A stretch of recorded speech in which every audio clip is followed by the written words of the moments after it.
പ്രിയമുള്ളവരെ, വിശുദ്ധ ബൈബിളിനെ ആസ്പദമാക്കിക്കൊണ്ട് ഞങ്ങൾ സംരക്ഷണം ചെയ്യുന്ന ഒരു ചാനലാണ് ബൈബിൾ വചനങ്ങൾ എന്ന ഈ ചാനൽ. ഈ ചാനൽ കൂടി വിശുദ്ധ ബൈബിളിലെ പഴയ നിയമത്തിലെ ഉൽപ്പത്തി പുസ്തകം മുതൽ പുതിയ നിയമത്തിലെ വെളിപ്പാടിന്റെ പുസ്തകം വരെയുള്ള എല്ലാ അധ്യായങ്ങളും ഉൾക്കൊള്ളിക്കുവാൻ ഞങ്ങൾ ശ്രമിക്കുകയാണ്.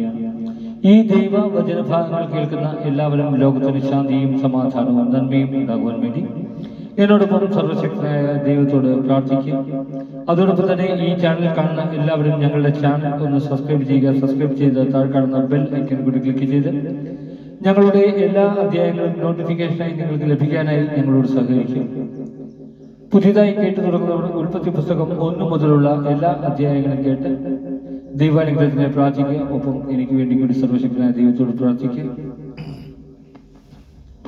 നിങ്ങളെവിടെയും പ്രാർത്ഥന നിർഭരമായ സഹകരണം തുടർന്നും സഭയെ പ്രതീക്ഷിച്ചുകൊണ്ട് ഇന്ന് നിയമാവർത്തന പുസ്തകം 25-ാം അധ്യായം.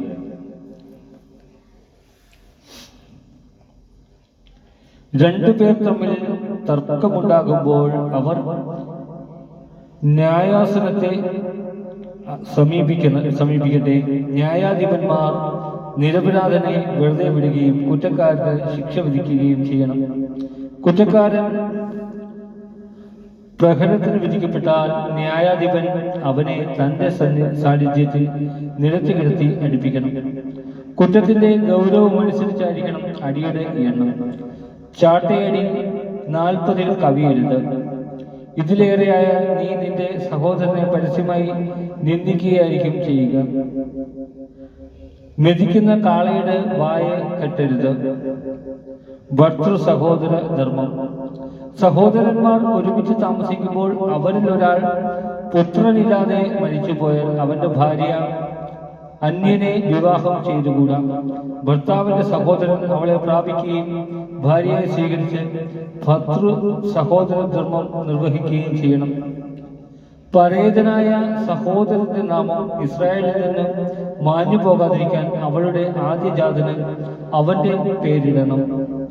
സഹോദരന്റെ വിധവയെ സ്വീകരിക്കാൻ ഒരുവൻ വിസമ്മതിക്കുന്നെങ്കിൽ അവൾ പട്ടണവാതിൽ ചെന്ന് ശ്രേഷ്ഠന്മാരോട് ഇങ്ങനെ പറയട്ടെ: എന്റെ ഭർത്തൃ സഹോദരൻ തന്റെ സഹോദരന്റെ നാമം ഇസ്രായേലിൽ നിലനിർത്താൻ വിസമ്മതിക്കുന്നു. അവൻ ഭർത്തൃ സഹോദര ധർമ്മം നിറവേറ്റുന്നില്ല. അപ്പോൾ അവന്റെ പട്ടണത്തിലെ ശ്രേഷ്ഠന്മാർ അവനെ വിളിപ്പിച്ച് അവനോട് സംസാരിക്കണം.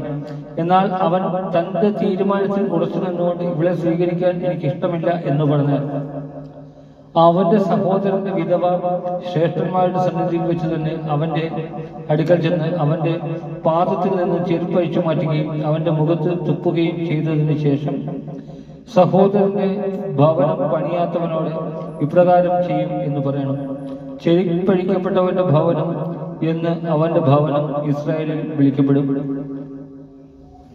വിവിധ നിയമങ്ങൾ. പുരുഷന്മാർ തമ്മിൽ ശണ്ട കൂടുമ്പോൾ ഒരുവന്റെ ഭാര്യ തന്റെ ഭർത്താവിനെ വിടുവിക്കുന്നതിന് എതിരാളിയുടെ അടുത്ത് ചെന്ന് അവന്റെ ഗുഹ്യാവയവത്തിന് പിടിച്ചാൽ അവളുടെ കൈ വെട്ടിക്കളയണം. കാരുണ്യം കാണിക്കരുത്.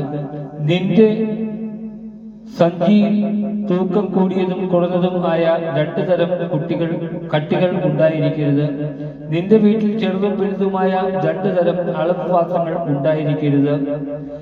നിന്റെ ദൈവമായ കർത്താവ് നിനക്ക് തരുന്ന ദേശത്ത് ദീർഘായുസോടെ ഇരിക്കേണ്ടതിന് നിന്റെ കട്ടികളും അളവ് പാത്രങ്ങളും നിർവ്യാജവും നീതിയുക്തവുമായിരിക്കണം.